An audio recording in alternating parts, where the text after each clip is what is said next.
कि हम चैलेंज दे रही हूँ, जो टकराएगा हम उससे टकराएंगे। तो मालेगांव सेंट्रल के ही सियासी लोगों के पेटों में दर्द होने लगता है।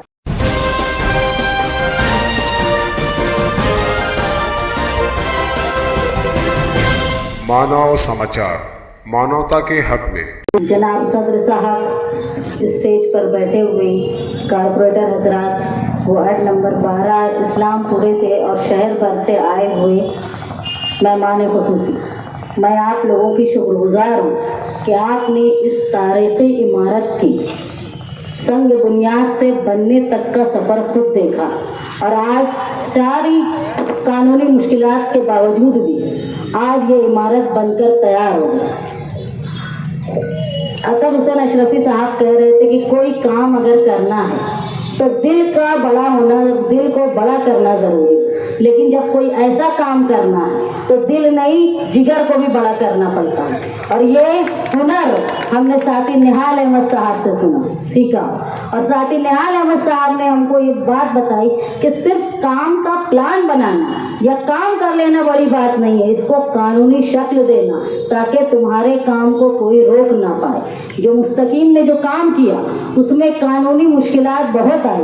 हैरत की बात है कि अगर कोई अपने दस्तूर के प्रियम्बल का बोर्ड लगाता है तो उसको रोकने के लिए सबसे पहले मालेगांव शहर की पुलिस आ जाती है। बहुत दुख की बात है। वजह यह होगी कि शायद हम लोग अक़लियत से ताल्लुक़ रखते हैं, या ये दूसरी वजह यह भी है कि हम यानी महागठबंधन और जनता दल के लोग कुछ काम करते हैं तो मालेगांव सेंट्रल के ही सियासी लोगों के पेटों में दर्द होने लगता है और हमारे ही काम को वो रोकने लगते हैं। वो ये बात नहीं सोचते कि ये काम अच्छा है या बुरा। आज इतने साल से सियासत करते हुए कभी ये सोचा नहीं गया कि जो लोगों ने मालेगांव शहर और हिंदुस्तान की आज़ादी में अपनी जान को वक्फ किया उनके लिए कुछ किया जाए। उल्टा ऐसा हुआ कि जो शहीदों की यादगार थी उसको मिसमार करके उल्टी बंदूक बनाई गई। मेरे वालिद साथी निहाल अहमद अपनी पूरी, जब से ये बन गया था कभी उसको शहीदों की यादगार नहीं बोलते थे, वो उल्टी बंदूक बोलते थे, क्योंकि बंदूक का ताल्लुक यहाँ के शौहदा से नहीं था। बंदूक का ताल्लुक तो दो लोगों से हो सकता है, एक तो आर्मी वालों से या तो जो उस वक्त जो अंग्रेजों के फौजी थे उनसे। हमने जो है कोशिश की कि शौहदाओं की जिन्होंने हिंदुस्तान की आज़ादी में हिस्सा लिया, अपनी जान को वक्फ किया, उनको इंसाफ दिलाने की कोशिश करें। जैसे मुस्तकीम बता रहे थे कि किला में जब पहली बार महासभा हुई और वहाँ पर 7 शौहदा के लिए खराज अकीदत पेश की गई, तो ये मुस्तकीम की ही चालाकी थी तो उनको समझ में नहीं आया कि ये क्या कर रहा है। और मुस्तकीम ने मेयर को बोला भी कि अगर आपको नाम नहीं मालूम है तो मैं आपको लिख कर देता हूँ। वो समझ ही नहीं पा रहे थे, इसीलिए बीजेपी ने भी सपोर्ट किया, शिवसेना ने भी सपोर्ट किया और उनकी हामी कांग्रेस ने भी सपोर्ट किया। हम बाय चॉइस इस देश में रहते हैं, किसी डर और खौफ से नहीं हम भागे और हमारा ये शहर, हमारी ये जगह, हम जहाँ रहते हैं उसको हमारे आबाओ अजदाद ने पसंद किया, इसलिए हम देश प्रेमी हैं, देश प्रेमी। आज मैं देख रही थी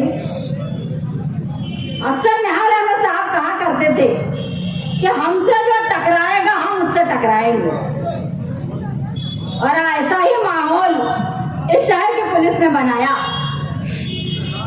जिस तरह की इजाजत मैं यहाँ इस्कस लाइब्रेरी में एक प्रोग्राम में आई थी, मेरी पार्टी के एक वर्कर सलीम बाबर साहब मेरी रिक्शा के पीछे दौड़े दौड़े आए और उन्होंने कहा कि मंडप बांधने नहीं दिया गया। मैं बोली कि ठीक है, बगैर मंडप के करो, हमने तो जिंदगी भर यही किया है।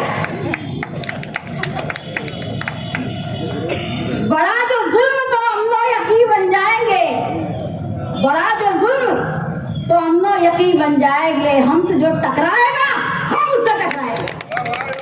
पुलिस जिस तरह का सुलूक मालेगांव शहर में जनता दल सेकुलर को दबाने का कर रही है, वो याद रखे। मैं पैगाम दे रही हूँ, चैलेंज दे रही हूँ।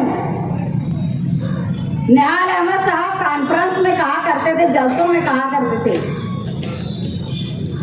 कि जो पुलिस से डरता है, पुलिस ताकतवर बन जाती है। जब कोई पुलिस से डरता है तो पुलिस ताकतवर बनती है, और जब कोई अवामी नुमाइंदा बन के आवाम के हित के लिए जज्बे इखलास से आवाम के मफाद के लिए जब बढ़ता है आगे, तो पुलिस उससे डरती है। हमारी कमजोरी, हमारा खौफ, ये पुलिस की ताकत है, इसको जिंदगी भर याद रखना। निहाल साहब ने जो लिखा था, हमसे जो टकराएगा हम उससे टकराएंगे। समझ पूछ के हमने अशोक स्तंभ बनाया। दूसरी इसके पीछे बात थी कि शहीदों की यादगार के पास एक इमारत बनाई जाए। महीने भर से ये काम 1 जनवरी से शुरू हुआ। मालेगांव कारपोरेशन ने आज तक 24 दिन में इतनी बड़ी इमारत पूरी तारीख में नहीं बनाई होगी। ये भी एक तारीख है इस इमारत के साथ कि 24 दिन में ये इमारत बन के खड़ी हो गई। पहले वक्त जब यहाँ गड़ा खोदा गया तो लोगों को ये लगता था कोई केबल वायर का काम कर रहे हैं। एक अजीब रूमर शहर में फैला कि क्या बन रहा है, और उसमें पुलिस डिपार्टमेंट भी परेशान, लोग भी परेशान, मगर हमें पता था कि हम कायदे से बना रहे हैं। कल प्रांत ऑफिस से लेके पुलिस डिपार्टमेंट, कारपोरेशन, सब लोग पहले रेस्ट हाउस में। मैं भी गया, मुफ्ती साहब से मेरी फोन पे बात भी हुई। अगर वहाँ कोई बात होती तो मैं उनको वहाँ से भी फोन भी करता, इसीलिए मैं उनको पहले बोल दिया था, क्योंकि वो हमारे महागठबंधन के सरपरस्त हैं और हम उनकी ही सरपरस्ती में कामकाज कर रहे हैं। हमारा मकसद वहाँ पे जाने के बाद सारे कागजात लेकर आए हो। सारे कागजात देखने के बाद ना फरहान साहब कुछ बोल पा रहे कानूनी तौर पे, ना और कोई, क्योंकि हर चीज को मंजूरी लेकर बनाया गया। मैं मालेगांव कारपोरेशन कमिश्नर, मालेगांव बांधकाम विभाग, सबका शुक्रिया अदा करता हूँ कि उन्होंने एक अच्छा काम नदी के इस पार करने के लिए मंजूरी दी। यहाँ पर हमने इस इमारत को जो 1922-23 में खिलाफत तहरीक के वक्त जो शहीद हुए थे उनसे मंसूब कर दी।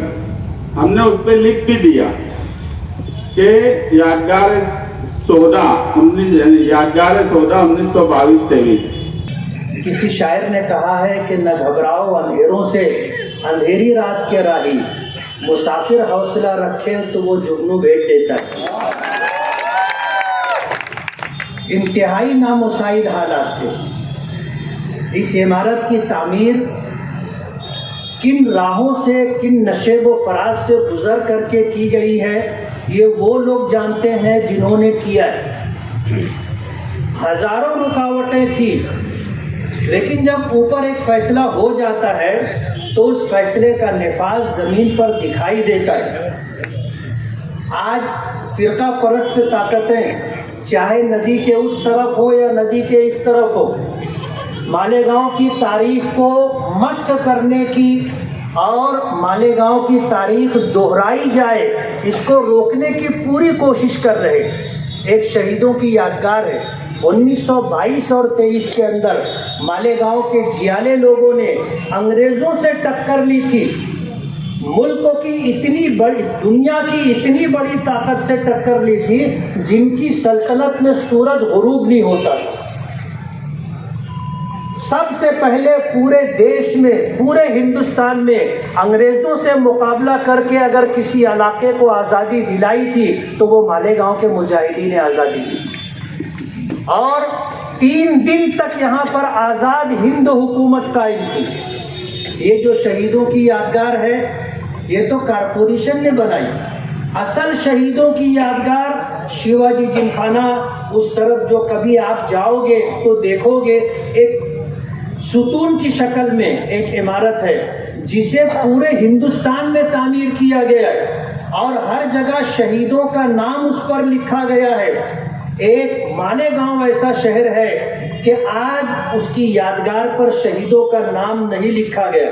शान हिंद साहिबा ने जो पैगाम दिया है मैं उसे दोहराऊंगा, अपने शहीदों का नाम याद रहना चाहिए और अपने शहीदों के नाम को दोहराते रहना चाहिए ताकि आने वाली नस्लों को वो नाम याद रहे। आज बहुत बड़ी तादाद हमने ऐसे लोगों की होगी जिनको मालेगांव के इन 7 शहीदों का नाम याद नहीं होगा। बस बस बस ये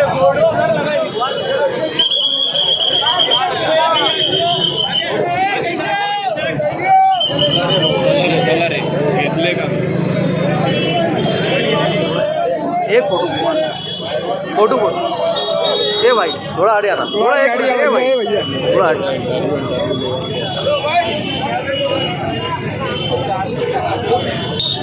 अच्छी हो रही है। ऊपर बच्चे आ रहा। ओ मोबाइल का